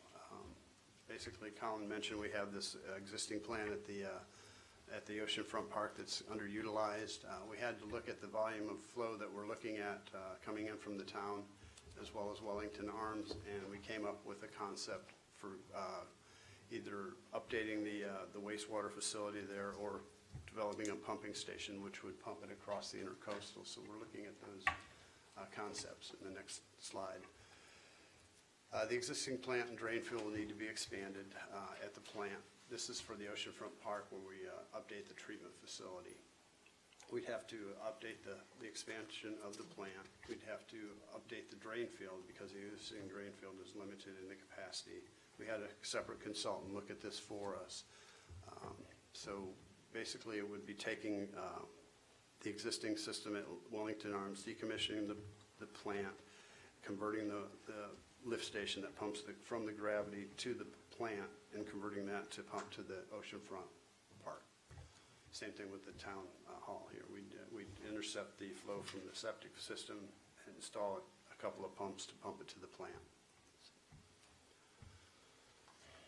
The existing plant has an average day flow of 15,000 gallons. I said this before, we'd have to upgrade that, so we developed the conceptual cost, and that'll be on the next slide, I believe. This is kind of the layout that shows the town hall and the Wellington Arms layout with the existing package plant. And it appears like with this flow, we'd have to expand the drain field, and that would, increase the cost of the project. So, go to the next one, please. The other option is to replace the beach plant with a pumping station. We'll show the cost of both of these options in the next couple slides. Basically, it's the same concept at the Wellington Arms as well as the town hall. Basically, you'd be pumping to the pumping station instead of an upgraded plant at the beachfront park. And we have the concept for that. This shows the layout of the proposed force main going across the intercoastal that would have to be constructed for the pumping station option. I have a question. Sure. Is there a reason that on one system you're showing it going through Town Hall and the other one you're showing it going down Coconut Lane? Like I said, different consultants produced these drawings for us, so we had different concepts. I think the one going through Coconut Lane is a more practical crossing location. Okay. So what is the cost just to run under the intercoastal? It's sort of less than I thought it was going to be. I don't recall those costs. I think it's underneath $1 million, especially down on the south end. We actually have figures for those. This one will probably be a little bit more because it's a longer distance to run all the way to the pumping station. This is the total cost of upgrading the facility versus the new pumping station. And this is pretty much impractical for the 31 units that we're estimating. And So I do want to say something about this slide, because one of the things this slide did not consider is the city actually has a grant from the state right now to upgrade this plant. So we would be putting those grant dollars toward this project. This is one where it's a little bit of a hybrid, because we actually need some flow. So they're lucky because they're there, and we need some flow. We may need, the question is how much flow do we take? Do we take just a little bit? I mean, what do we do to make it all work? And we're still working through these numbers, but we do have a $300,000 grant from the state to upgrade this plant. So that would offset these costs, Could you use the substantially. grant to Yeah, we would use it toward the treatment facility, which would lower the entire cost. But could you, if you decide to do the intercoastal crossing, could you apply the grant? The way we wrote it, probably not, but we would try that. That's one of the thoughts we had, is could we change it? I've looked at the grant documents. I'm not so sure they'll go with that, and I don't want to really give up the money. What I'd rather do is, if we're going to build a treatment facility, build a treatment facility that could then be turned into a pumping station very, very easily. So we still capture all that money and get that state money back into here and not lose any of it. The biggest key we have is we need to do something now, because you're right, Wellington Arms needs something, we need something right now at the beach plants, at the beachfront park, or oceanfront park. So that one we want to move fairly quickly. We've actually been sitting on the grant for 2 years, trying to wait to see how all this played out. We really need to move forward, or they're going to take the money back away, and I don't really want to lose the money. It doesn't sound like a lot of money, but I like $300,000 to me is a lot of money. So if I can get it and spend it, we want to do that. We So, get 5 or 6 more condos on that side as well, that would help. yeah. As well. So this is one where we have to go through these numbers a little bit and figure out the best way to do this. The city needs to do it anyways, and I don't want to pass those costs on to other customers if the city needs to do it. So we're going to have to massage these a little bit with our grant money and figure out what that cost would be.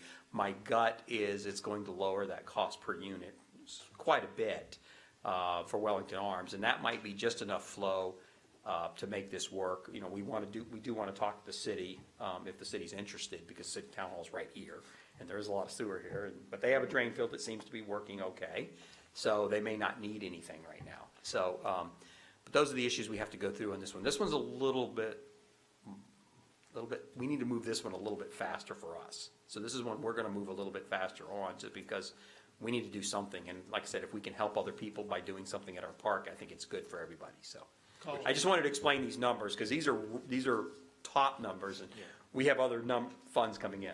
And in the big picture of things, it's just another plant that you're gonna throw some money in for a short-term issue, and then you're basically gonna take the plant out, and you're gonna hook it. Yeah, I you're would gonna make rather a not pump do station. it, right. So you're throwing some money away in this, but there's, as you mentioned, there is probably a chance where you can use some of the facility, okay, for your master pump station. Absolutely, that, we would design it so we could do that. The other reason for doing it is we're gonna try some experimental stuff, and I know that sounds bad, experimental, but really it's looking for some alternative energy to run plants in oceanfront areas. That's part of the grant, so we're putting in, you saw the solar that we put in and things like that, so that's part of that project also. So the only thing that we would probably lose is some of the treatment equipment. That's why we're trying to make a decision on which way to go, so we can design it the best we can, because if we're only gonna do the park, we're gonna do it one way. If we're gonna pick up some other things, we're gonna do it a different way. So, we're not gonna throw away, if we throw away any, it's gonna be very minimal. We're gonna design it so we can reuse everything. I'm kinda cheap, I like to design things to use everything I can, so. I just want to make one point, is that I'm looking at the cost of $29,000 per unit. Right. And I compare that, if I recall correctly, to the unit costs for the other options. If I was living in Wellington Arms, I'm going, have a good time. Right, no, exactly. And that's why I wanted to point out the 28,000 is probably more like the 15,000. It's still a little pricey, because there's only 28 units. If we added more units, the cost goes down. So it's all about how many units you can do. And once again, you'd be putting in infrastructure that when you do the whole city, everybody is Right. benefiting from it, so Right. I guess it's So, obvious where I'm. Yeah, that's why I don't like showing numbers at this point, although you have to, because the numbers these are probably plus or minus, the construction cost estimate are plus or minus 30% by the engineer's numbers. They're not gonna go any higher than that. Most likely, they're gonna go down, because engineers are fairly conservative. But that's why I kinda hate showing numbers, because you can't see the whole picture until we make more decisions, and then we can get more pictures shown, because we've made those decisions. So it's kind of a stepping stone. I think that's pretty much it.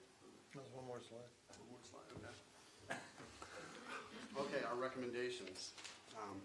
Obviously, we have some more work to do with, obviously, we have some more work to do with the 5 condos, meeting with Crown Colony to move that forward. I would recommend going with a vacuum system for the entire town, because it's a little cheaper as well. And like I said before, we need additional condos, I think, I forgot to have the grant money, so that we need to look at that again. But additional units would definitely bring that cost down for us. So that's where we're at right now. So south of Woolbright would be gravity, north of Woolbright would be vacuum flow. Is that how I read? Are you saying you want to put the entire town? It depends on which way you want to go with. If you wanted to go with the 5 condos, the gravity system would work. If you want to do the entire town, the vacuum system would be more economical. That's what we're saying. Would it be possible to keep the 5 condos south on gravity, hook in some of the single-family homes south on gravity, and then the remainder of the town on vacuum? Absolutely.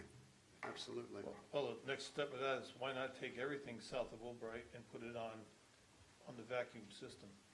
We certainly can do that. We've got numbers for that. That would be worth looking at. Uh-huh. If we can work with Crown Colony to get the vacuum pumping station.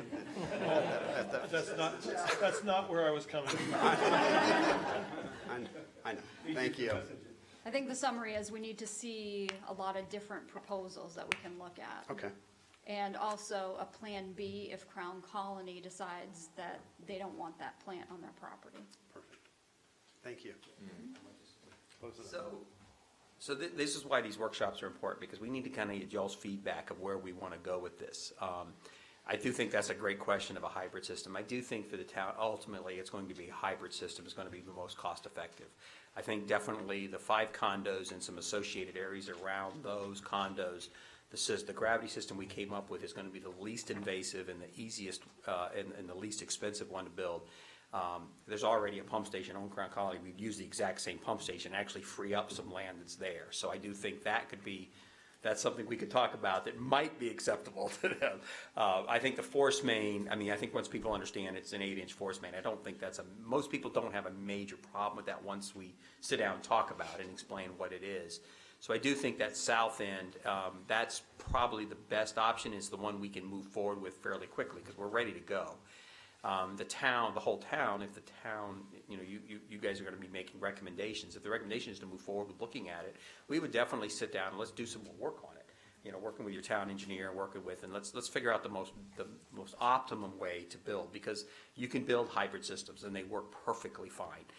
Vacuum has a lot of advantages in certain areas, and gravity has a lot of advantages in certain areas. And you may have a couple of areas where we still want to look at. Maybe we want to do a low pressure system for a particular street or a particular area, but it comes with some risk that you have to understand. And what is that risk, and what can you do to help that risk? And there are some things you can do to mitigate those power risks, because the only thing you have with a low pressure system is you have to have power to it. But there are some ways to mitigate those risks too. If there's a specific area that this area is really raising the cost really high, but if we do this, we can really lower the cost for them too.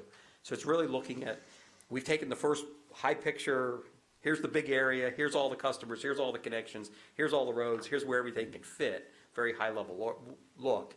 The next step is to really say, let's move, if we want to move forward with the condos, let's move forward with that. Let's move forward with a little more detailed conceptual work with the whole town of how do we want to do it, what's that hybrid, and then we're going to be keeping working on our park. So I want to kind of summarize where we think we kind of need to go, and in the midst of all that, we have to work with the town on our interlocal agreement. So we're going to be working on that anyway. So that's kind of our plan. So we're here to answer questions. If you have any, you've asked a lot already, which is great, and any other information you need. And with that, I'm going to let y'all do what you need to do. Thanks. Is it time for public comment? Public comment, or should we continue? Before we do public actually, it's up to you, but we are on a time constraint with Raftellus. They have to leave by noontime, so we need to have them do their presentation Okay. very shortly. Could I ask you to defer that, Terry, for a little bit, please? Let's move on with the Hey, Tony and Rob, you wanna Raftellus come on up? presentation, please.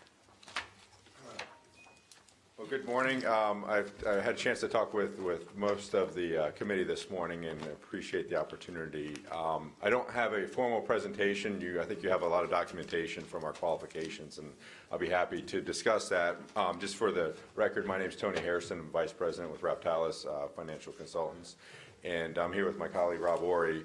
And I'll give you just a brief background on us, but a lot of what we're hearing is familiar. We've seen and heard this around the state for many, many years. Our firm specializes in financial and rate and management issues with utilities, public utilities specifically. So a lot of this discussion is very familiar. And I can think of a lot of stories throughout the years in various, especially coastal communities in the state, on septic to sewer, for sure. I've been dealing with septic to sewer primarily in the Florida Keys. I think you mentioned Key Largo. I remember Key Largo. In fact, there was a facility in Islamorada who has an interlocal with Key Largo that they converted to a pumping facility a number of years ago. An initial plant that they built and converted it when they interconnected with Key Largo. So, and a lot of that area is gravity. Is vacuum, but there's a lot of areas that are gravity as well, and even low pressure. So we've seen all of that. Rob has been involved many years. Rob was involved in Sarasota County, Philippi Creek, which was one of the first big septic to sewer areas in the state. We're real happy that we're both able to be here. And our purpose here is to gather information mostly. Sometimes I just want to dive into the spreadsheets and start crunching stuff, but really. What we've learned over the time is we've got to hear. We've got to take in the information and hear from the Oversight Committee. Had a little bit of interchange with the Commission a couple weeks ago. The solutions and everything that Boynton Beach Utilities has described is very well taken and a lot of good information. And the solution is always, it's got to make local sense. That's the number one thing, is we've got to hear what are the issues with the town, and that's what's most important. And then what's the ultimate vision for the town? And that's what we want to take away from today is what's the important vision from the town. We understand, and we're trying to get our arms wrapped around the various elements. We understand some are very urgent. You heard about the park, the condos, and so forth, and those are very sort of isolated issues, but you all are thinking in the right direction, is that you're thinking strategically. It's like, where do we want to end up? If we just do Band-Aids here and there, then we end up with sort of a concoction that we really never intended down the line. So that's where we are. Haven't had a chance yet to really engage with Lisa and her team on the specifics. We're just taking this in. When we leave today, we're going to dive in, get our directions from this committee, get with Lisa and Tracy and your staff to make sure that we understand all the parts. Certainly from the utility perspective, but also broader perspective from the town itself and what its objectives are. And so I guess the two things I want to offer is, one, if there's any specific questions about Raftalis as a firm itself, I think you've got a lot of information there. But two is any particular objectives from this committee. This is the first time you're sitting as a group, from what I understand and witnessed. Is there any particular objective? I can guess on some of those, but to see if there's any sort of particular objective or considerations or boundaries that we need to be cognizant of right now. So I just like to provide an opportunity for ask any questions or provide any direction right now. And if you're not, and certainly I don't want to put you on the spot, but certainly, just like I say, we're going to go away taking this information, getting with Lisa's group, and really diving deep, as we move forward with this process. So with that, Rob, you have any other things you want to say? Okay, so I'll open it back up to the committee. I think that's one of the bigger concerns up here, at least for me, that we have to operate in the sunshine. This is our first meeting. I think we're going to need to get together, and we'll obviously have to be in the sunshine again, to decide how exploratory this idea is, and to decide priority of needs, possibility of solutions, where and when and how in the town these items are going to occur. And I think each of us comes from different locations in the town. We have different perspectives. We haven't aired those between each of us, and I think we need to do that before we're in the position that we're giving direction or making choices. I think the public's hearing this for the first time. as a potential priority for the town. And I think we need to educate them, we need to educate our own commission, and I think that's going to be a process that's going to take a little bit of time. Anyone else have comments along those lines on the board here? No, I completely agree with you 100%. Please, go ahead. Go ahead. No, go ahead. Oh, no, I just wanted to point out that I think my perspective on the thing is that I want to look at the whole town strategically, as you said, with a long-term view, since we do have different constituents, right, between condos and houses. And that we do have to find the right balance between the immediate needs that we're aware of and the long-term view. And as long as we do all of that and get all the right information on the table, the right numbers on the table, I think we'll be in a good position to make the right recommendation to the town commission. Thank you. Thank you. I just want to, I'm going to repeat what I said at the city council meeting. Excellent firm, incredible qualifications. I just think, so the city approved like a $100,000 plus contract with this firm. And from my perspective, I think, I've yet to hear anything as to, the first report's going to cost $45,000. Not heard anything of what's going to go in that report. Excellent firm. I think it is premature for them to do anything other than, as I said at the meeting, T&M, time and materials, if we have questions for them. Sorry, I don't know what's going in that report for $45,000. I think it's way premature for them to start doing that. To attend the meetings, absolutely. To answer questions that we provide, and maybe we will get to the point that says, okay, now we would like you to give us some input on that. But I just want to reiterate that somehow that they're going to go out there now and prepare some $45,000 report. Sorry, I don't get it. But once again, the firm is support. I've actually worked with Rob on a number of transactions when I was an investment banker. You know, the highest quality. I just don't think we're ready yet for them to, to say, okay, go ahead and do this when we don't know what this is. Thank you. Agreed. And so what I would suggest is, if there's a way that this entity can make a recommendation to the council, because they would have to then make that final decision. Yes, that's the approach we'd like to take. And I just, in reaction is, and that's exactly what we're doing here, the benefit, especially, I really wanted Rob to come with this, together, we're just soaking all this in is what we're really doing, and you're exactly right. It's so, you're not have to explain to us after the fact. There's nothing like being here and hearing in real time.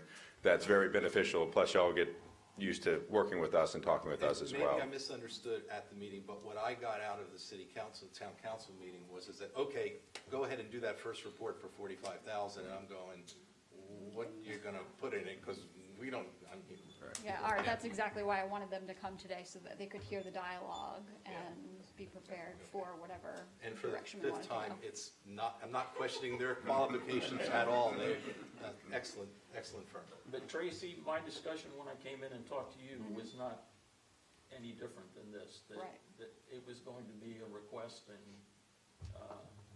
a demand sort of situation rather than them driving a plan. Is that not correct? Yeah. Okay. Thank you. Thank you. Thank you. Thanks. Okay, can we open it to the floor? Of Okay. course. I have a request first before I recognize Terry. Hold on. Is there already anyone here from Wellington Arms? I think Lisa wants to say something. Okay. Could you hold on a second? I'm sorry. Well, we just thought in succession, maybe it might be a good idea if I spoke a little bit. Yes, I'm on the agenda. I don't want to preempt our town attorney, but he's going to talk about sunshine law, and we're in the middle of having this discussion, so maybe I can talk a little bit, and then he can speak at the end about the sunshine law. If that's okay with you, Mr. It Chairman. would be great to hear from them. I would like to. Yeah. Is that Go ahead, you have the floor.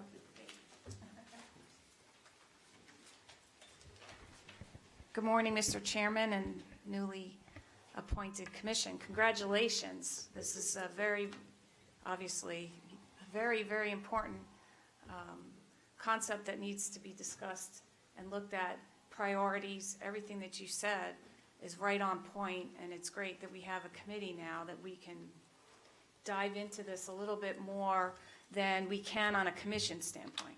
But let's take a little step back. Some of you know how it's going to be designed, what we're going to do, how much it's going to cost, because the condos in the south end have been dealing with this for 5 years, and we've been having discussions with them every season, probably for like 8 years here in town.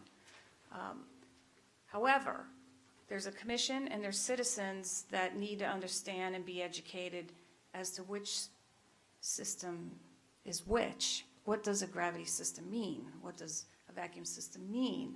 How does that affect my yard? You know, it's great that we have Boynton Utilities here that's explaining everything to you. They already have it in their head pretty much what they need to do, and they want to go and go, and let me just say this. Let me just go back a little bit in time so we all understand why we're here, okay? Back in 1994, the town has done a very good job over the years in balancing being fiscally responsible and putting in infrastructure. In 1994, the town put in over 10,000 linear feet of water distribution line throughout the town, just so you know. And we are responsible for our water lines. Over the years, we've had a wonderful, and still do, a great relationship with Boynton Utilities. We've worked together seamlessly. Chris and I probably correspond, once a week. So everything is good with respect to intergovernmental cooperation and working together. There was an environmental committee that was created in town many years ago to discuss this very same issue. I was part of that group, and back then we started talking about what is a vacuum system? How does that affect me? What is a low pressure force main? How does that affect me? What is a vacuum system? In October of 1999, we got hit with the first Hurricane Irene. And so the focus in the town shifted to, we have to deal with stormwater. And so for the last 20 years, the main focus has been putting in stormwater systems, our own pumping systems for stormwater systems. So we're not new to the game with respect to understanding pumping stations because we do it on a stormwater standpoint with our own SCADA system that's being monitored 24/7 here. So now there's been discussions, we have a new governor, and the focus has been more on environmental issues with respect to changing the possibility of having more urban areas switch from septic to sewer. And I know some of you already know all this, but some people need to understand why we're here today. So there's been more of a proactive movement up here in Palm Beach County. In Monroe County, it became a mandate where everybody needed to move to a wastewater collection system. We do not have that mandate here in Palm Beach County. Does that mean we will have one here in the future? Possibly. Also, just to let you know, as a professional engineer and a homeowner on a barrier island, I live in a town called the town of Palm Beach Shores. Not as beautiful as Ocean Ridge, okay? But it's a barrier island just north, 2 islands north of you. I hear it's the second nicest. Second nicest. I live on Singer Island, the south end of Singer Island, and we are pretty much set up the same, barrier island, had septic systems, fought, kicked and screamed. Eventually we did it, and I personally am glad that we did, but I've been a part of that, so I understand what the pains are with respect to a barrier island switching from septic to sewer. So we did do that, and the utility in my case was the city of Riviera Beach, who also waived the 25% surcharges from government to government. So what Boynton is doing, proposing to all of you, is pretty standard and similar to what's been done in other areas. So we have an somewhat urgent situation, and then we have possibly a long-term focus. Because the condo units on the south end appear to have systems with a short lifespan, shorter than those of you that have single-family homes in the rest of the town. There's more of an urgency for the condos to the south and Oceanfront Park. And so it might need to be looked at in twofold because of that. So as we move forward in September, and by the way, I've worked with Raftelis before, and I'm excited because you're a town engineer, and I'm here for you as the town engineer, but I'm not a finance person. So I'm happy that we're going to be teaming together and working on your behalf. In September, I think we're proposing to come before the commission to educate the citizens about the different types of systems so that they understand what the potential is and what the options could be. And so we are here for you all and to work together with Boynton Utilities to make this happen and to continue to give our citizens the best quality of life we can give them. So with that, if you have any questions. I have a question. Sure. Put on your hat, what do you think the time frame is, if at all, that a mandate, well, two questions.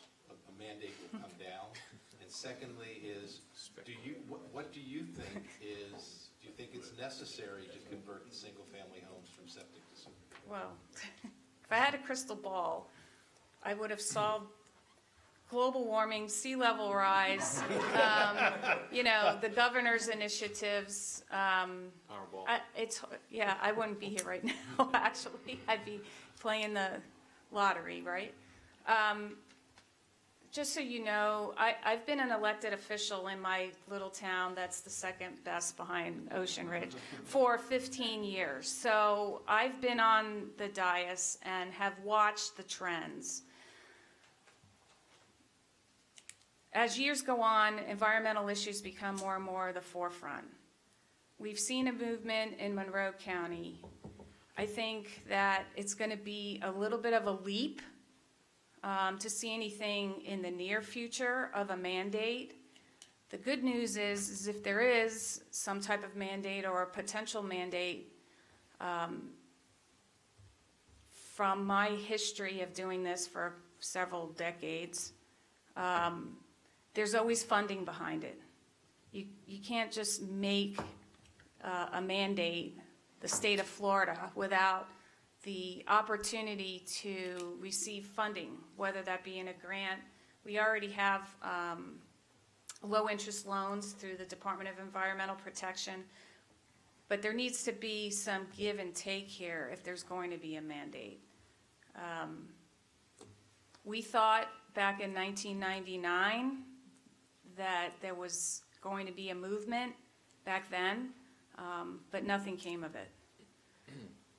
Have we come a lot further? Yes, we have. And our governor, as it stands today, has taken a little more of a focus now on issues that involve septic to sewer and our waterways a little more seriously than what's been done in the past. He removed all the governing board members of the South Florida Water Management District that governs over us. So I think he's fairly serious. But you have to understand there's always a benefit and a cost. And the cost to an individual single-family homeowner who put in a hoot system is not going to go over very well. Maybe, maybe not, I don't know. In a mandate situation where people have put in their own systems, and now you're going to mandate them to change. I don't know. I don't know if these guys have a crystal ball or not either. I agree. Do you? Yeah, I agree totally. I think what we're gonna see is the mandate's gonna be a phased mandate. I think what you're gonna see first is package plants, gonna be hit real hard by DEP and the quality of the water and the effluent, where it's going and where it's being discharged. So I think if you see a mandate, it's gonna be there first. Then you're gonna go to the smaller lots that have standard septic tank systems that are failing. I think you'll see that. I don't think you'll see a mandate that's overnight, Right. get rid of them all right away, Right. because there are some systems that work fine. Fine, right. So why would you get rid of them? So I do think it's gonna be a phase, but I do think what's coming with the governor right now is the package plants. I've got friends in DEP, they're getting some pressure to start putting more pressure on the people that own package plants to upgrade them to higher quality, to working better where the discharges are. We don't wanna be discharging secondary effluent into our waterways anymore and into our ponds and even into the ground, even into the surface water, because it does flow off into the intercoastal, it does flow off into the other waters. So I do think that's where you're gonna see it. And then I think Lisa, I would agree with Lisa, we can't tell you exactly. We do know I think I can tell you pretty sure that it's coming, because it's come everywhere else. If you look at Dade County and Broward County, there's almost no septic on the coast. There's almost none left. They've kind of done it voluntarily, but it's not like, we're the next one up. I mean, it's here, it's coming this way. Jacksonville going south has already happened. That's why Point Vedra went to sewer. It was a mandate. Came in, said, you gotta get off septic, you're leaching into your septics are leaching. So I do think you're gonna start seeing suites, probably start with package plants and then move to old septic systems on very, very small lots. And then the newer systems, like you were talking about, those work, and so those will probably be, later on. So, I hope that answers, Yeah. combined answer there. Well, no, I was gonna say, I don't have a crystal ball either, but I read the Coastal Star, and if you look at the population growth in South Palm Beach, 12.2% or whatever the number was, that I read in this last, between 2010 and 2019, there's only more folks coming in, so I think that's gonna have an impact on it as well, in terms of the decision-making that leads to an ultimate, you have to do this. So as we progress, as the committee continues, which you will obviously meet again and meet again, this is a process. It's gonna be an iterative process. We're gonna have to work with the commission and educate the commission and the residents. So this is gonna take some time, but we're moving in a forward, positive, proactive direction. And I'm here on your behalf. Ralph Tillis is here on your behalf, and we'll work with you and interact with Boynton Beach as we progress down the line. But keep in mind that we do have some urgent Sure. issues that we need to address, So would you say fairly you don't see soon. an urgency, those of us that have single-family homes, small lots, quarter acre, third acre, have older systems, the urgency, the need, is that now, is that 5 years from now? I guess, because I Yeah. think from that engineering standpoint will help decide what do we do citywide, townwide. So, great questions. Can you wait till September?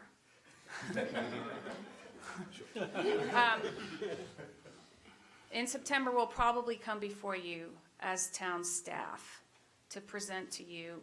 Let's back up a little bit, understand what these systems are about, see what the benefits are and what the challenges are.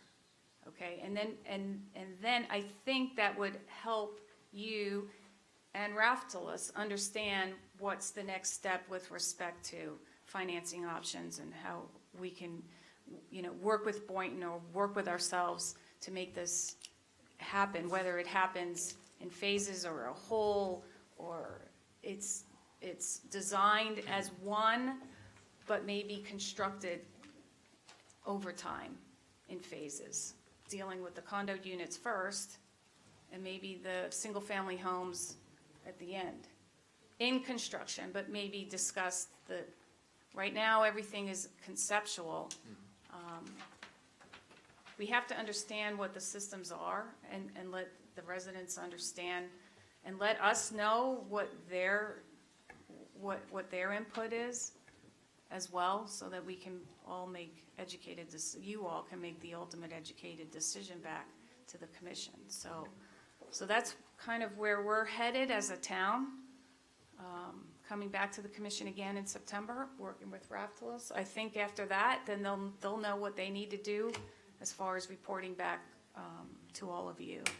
I'd like to propose that we meet again early in August, so that as a board, we have a better understanding of our priorities, whether it's package versus single family versus the whole town, that we have a discussion of, philosophical discussion among ourselves as to whether we see this as providing hookups or we see it as providing sewer to the town.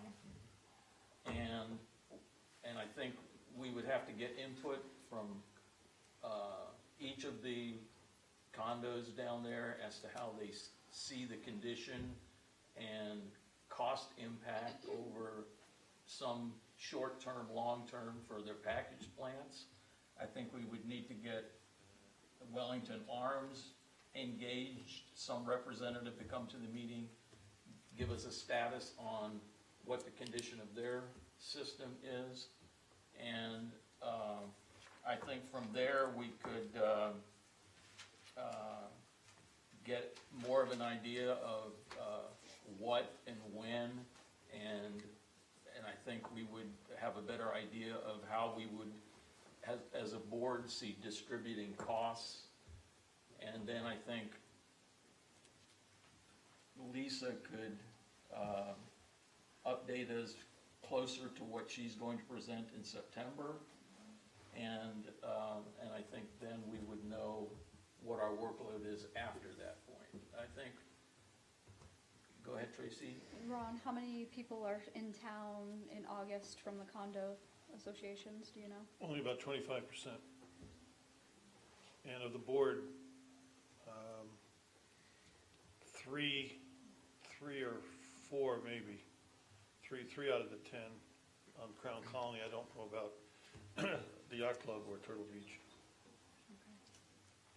Or Colonial Ridge, as a matter of fact, or Ocean Manor. They're very few. That is one of the issues, okay? Yeah. That even for Boynton, is that they need to meet with the boards, except there are very few here. I mean, it can be done by Correspondence. by correspondence and telephone. And it can be arranged, okay? Correct. So, but if I may, the immediacy, Crown Colony's in a very interesting position with these guys, okay? Because Crown Colony feels that they have Colonial Ridge and Ocean Manor are in the same boat with this. They feel that they have a plant that's operating very well, and the plant operations and maintenance people have put a long life on that plant. It's in very good shape. We've managed to lower the cost of that plant equal to what Boynton charges on their monthly basis. We're at $30 a month, where we will be next year. So they're wondering, why do we need to have this huge pumping station on our property that doesn't benefit Crown Colony? On the other hand, we understand that Turtle Beach, we know that their plant is failing. We know that. And it's gonna be like Wellington Arms sooner or later. And there's no place to go there. Right. If they don't have a line in place, it's gonna be a serious situation. So we understand that, and we understand that the yacht club wants to get off of it too. They don't wanna run a plant. So Crown Colony's in a position of being a bad guy in this deal and not letting this whole thing happen. That's why I asked them if they had Plan B. I understand. In case, because I am certain that the people who are east of A1A, all those residential homes, many of them have perfectly good operating septic systems, and they're not gonna be in any rush, okay, to cough up a lot of money when it's running like that. So, again, if they don't have a deep well pumping station, they won't be able to hook up unless there's an alternative. And right now, and that's why I asked the question about, can it be handled through the north? Is there a way to get around that? If not, then I would strongly recommend, I can get the board of Crown Colony to get together and meet with Boynton and start the preliminary discussions on how we go, because this is the critical one that Lisa was just talking about. It's actually Turtle Beach's issue, okay, that's causing a lot of more of the immediacy. And I can understand that, and I appreciate that, and I wanna help them, but on the other hand, Crown calling them, they're in no rush. They have a perfectly good operating plant. I understand that. I don't think we can go off doing all these things separately. I would like you to bring that expertise, bring that discussion, bring those concerns into this overall group. Absolutely, no problem. And be dealing from a position of this board or through the staff of the town or the legal part of the town when we deal with Boynton. Not be take your Crown Colony hat off for this, if you could, and put your Ocean Ridge Committee hat back on.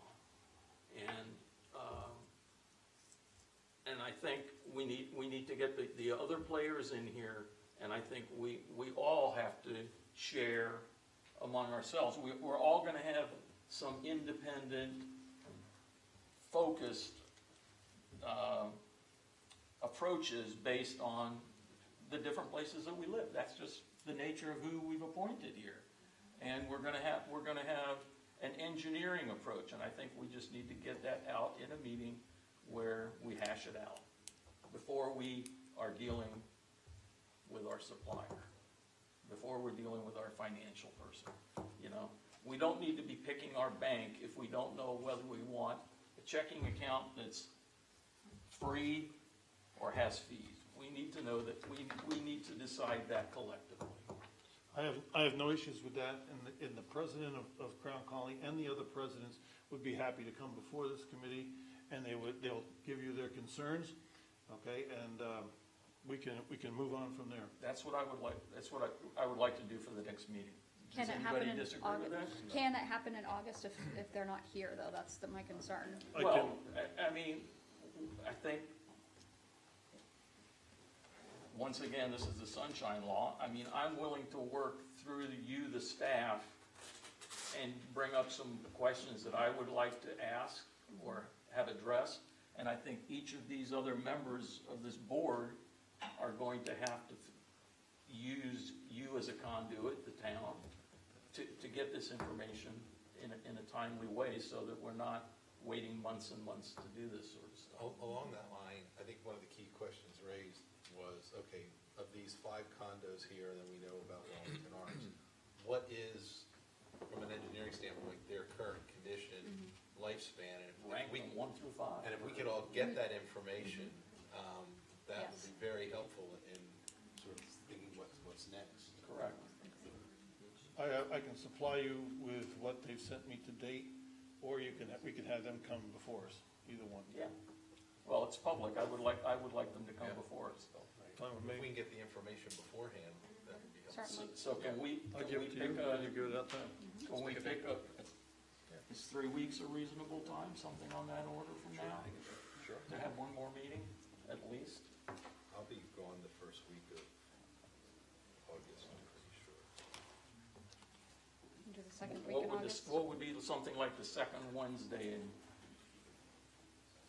is Wednesday a decent day for everybody? Second Wednesday would be the 14th, August the 14th, I think. I'll have to take, I'm gone. You're gone. You're I gone? can go before, Can you go first Wednesday? yeah. But Art is gone, correct? I'm gone, but I'll be back Wednesday, so I can do Thursday or Friday. Okay, Okay. can you do, Thursday? I don't want to do Monday or Friday meetings. It's hard to follow up or get prepared. So a Thursday meeting then? Thursday the 8th? Thursday the 8th? Sounds good. 10 o'clock?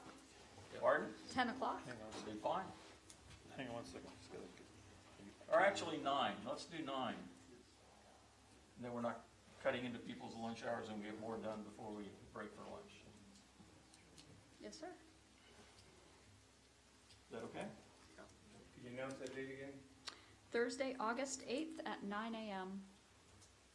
Can I make one comment? Hold on. I'm gonna move that we do the public comment now. Terry Brown. Does he need to be sworn in or? No, Where do you live? Terry Brown, Harvard Drive South. These folks and the engineer, they're all well-educated people. They have not, Ron's the only person that's mentioned the reoccurring charges. These folks send their poop down to the South Central Station, which is owned by both Boynton Beach and Delray. That plant is approaching 80% capacity in the winter months. Am I right? And it needs upgrading eventually. They want as many users as possible on their system so that they can keep that plant. That plant's going to fail. St. Petersburg has failed. The one in Biscayne Bay has failed. They're failing all over the state. And the governor, who everybody says is so wonderful, has not come up with any money to upgrade these huge processing plants. So once you're hooked up to that system, you, in this room in this town, all 17 housing units, have absolutely no control of what you're going to pay on a regular basis. You said now it's $30 a month per one unit, per one household? Well, it could be much more than that. If the state comes in and says you have to upgrade that system so it doesn't flow over into the ocean, into the intercoastal, which will be much worse than any leakage from a septic tank that's occurring now, you're going to be paying a lot of money, and it's going to be the residents going to come in here. If you're paying a 20-year assessment on hookup and cost of the system, and then you have a reoccurring charge, you're going to have a lot of people complaining. And that's a number that they're not going to be able to give you because they can't control it. It's controlled by that board once they decide what they need to do or what the state tells them they need to do. I have a lot of other things to say, but that was the only thing I wanted to get on the record today. Thank you. Thank you, Terry. The gentleman, Rita. Lisa. Lisa Rotota, Hudson Avenue. And I apologise if this was spoken about before because I came in late. But for people who have current septic tank, or we all have septic tanks, that are failing and are in need of renewal, putting that cost into putting a new septic tank versus this whole new system, which is years away, we need to address those kinds of issues too, and if this new system does come into effect, what happens to our septic tanks and draining fields and all of that? Does that get removed? Are we responsible for that? Does it stay in the ground? That's all. Yeah. Thank you. Good question, though. Thank you. the gentleman from Wellington? Did you have any comments for us since you're? No, okay, thank you. Christina, do you have a question? Thank you.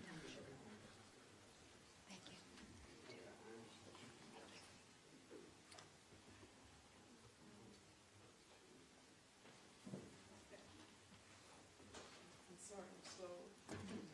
Had an issue yesterday. Okay. I'm Christine Schulte from 7 Adams Road. And the only thing I wanted to mention, because Arthur mentioned the cost of the consulting study, I was trying to make the comment before they left, but they know it. I was at the commission meeting when the gentleman came for the presentation. Right. You were there too, and yes. I wanted to correct the record that their fee for the consulting study was capped at $30,000, no longer $45,000 for the consulting study. The commission budgeted in FY '20 $30,000. Right, but it didn't cap the contract, it was just the Correct. budget amount, the contract Correct. amount. Okay, doesn't- no, you were there at that meeting too, right? Because obviously they agreed that it would be $30,000 and not $45,000, right? Which is a difference. Thank you.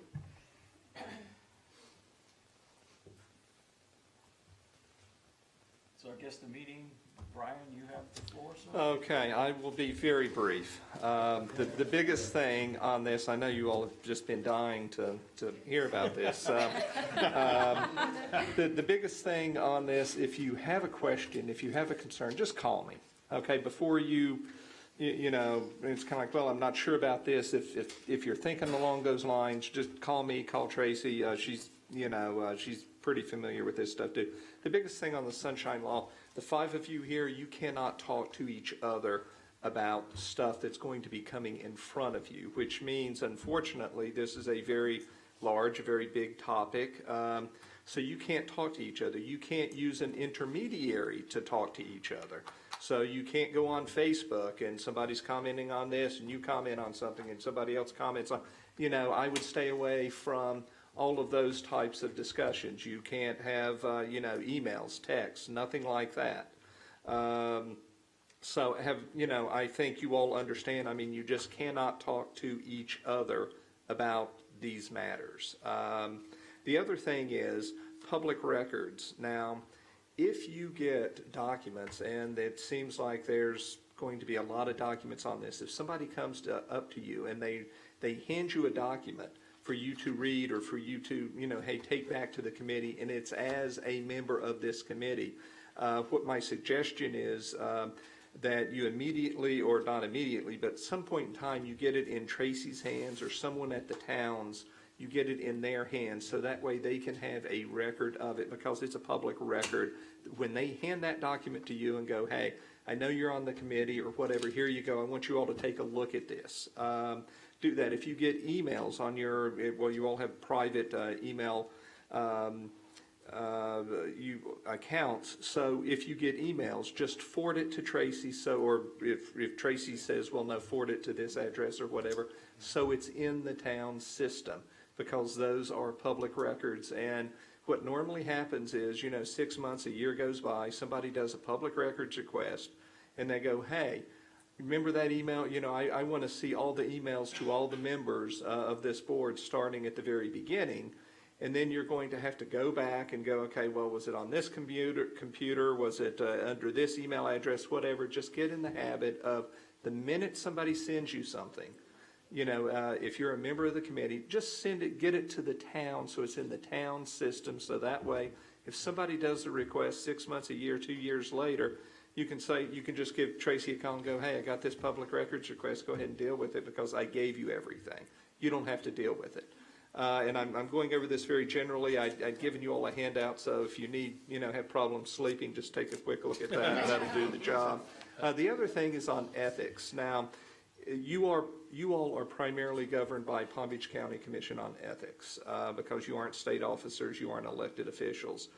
Basically, and here I don't think there's going to be that much of an impact here, because the only things that you're really going to be voting on is just recommendations to the town commission, and then they'll be making the votes on different things. But if there is a voting conflict, and it would arise because there is the possibility of a potential gain or loss to you, your spouse, or it goes on out to relatives and other people like that, then you would need to disclose that, and depending on what the conflict is, it may be a prohibited conflict where you can't vote, or it may just be something you would need to disclose and you can still vote. So those are certain things that we will just need to take into account. Now, I understand in this particular case, whatever the recommendation is going to be, it's probably going to, there's going to be a cost to not only the residents, but to every one of you sitting up here as well.